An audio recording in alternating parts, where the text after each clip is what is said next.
টানা বৃষ্টিতে নোয়াখালীর সেনবাগে তলিয়ে গেছে অন্তত 22 হেক্টর জমির বীজতলা।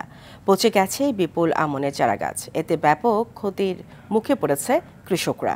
এছাড়া শুকনো খাদ্যের পাশাপাশি দেখা দিয়েছে গোখাদ্যের সংকট। ভেসে গেছে পুকুরের মাছও। রাস্তাঘাট ক্ষতিগ্রস্ত হওয়ায় ব্যাহত হচ্ছে যোগাযোগ ব্যবস্থা। নোয়াখালীর সেনবাগ প্রতিনিধি জাহাঙ্গীর পাটোয়ারির পাঠানো তথ্যচিত্র আরও জানাচ্ছেন সাকিব আল হাসান। গেল বছরের ভয়াবহ বন্যার রেশ কাটতে না কাটতেই এবছরের টানা বৃষ্টিতে প্লাবিত হয়েছে নোয়াখালী সেনবাগের অধিকাংশ এলাকা। পানি নামার সাথে সাথে দৃশ্যমান হচ্ছে ক্ষয়ক্ষতির চিহ্ন।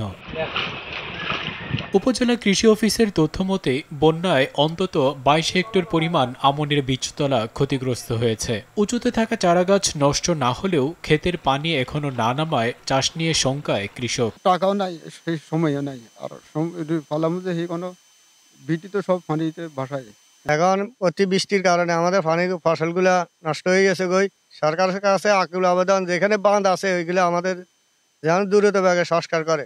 বৃষ্টি অব্যাহত থাকলে উপজেলার 80 হেক্টর বীজতলা পানির নিচে ডুবে যাওয়ার শঙ্কা। এবছরের আমনে আমাদের টার্গেট 6325 হেক্টর। এর প্রেক্ষিতে আমাদের বীজতলা টার্গেট 350 হেক্টর। ইতিমধ্যে আমাদের 110 হেক্টর বীজতলা হয়েছে, কিন্তু টানা বৃষ্টির কারণে প্রায় 22 হেক্টর বীজতলা নষ্ট হয়েছে। এদিকে টানা বৃষ্টিতে ভেসে গেছে পুকুরের মাছ। পানির নিচে থাকায় কোথাও কোথাও সড়কের কার্পেটিং উঠে গেছে। যোগাযোগ ব্যবস্থা ব্যাহত হওয়ার পাশাপাশি দেখা দিয়েছে খাদ্য সংকট। বীজতলা বসাবো, এই টাইমে বৃষ্টির পানি আমাদের নষ্ট হয়ে গেছে।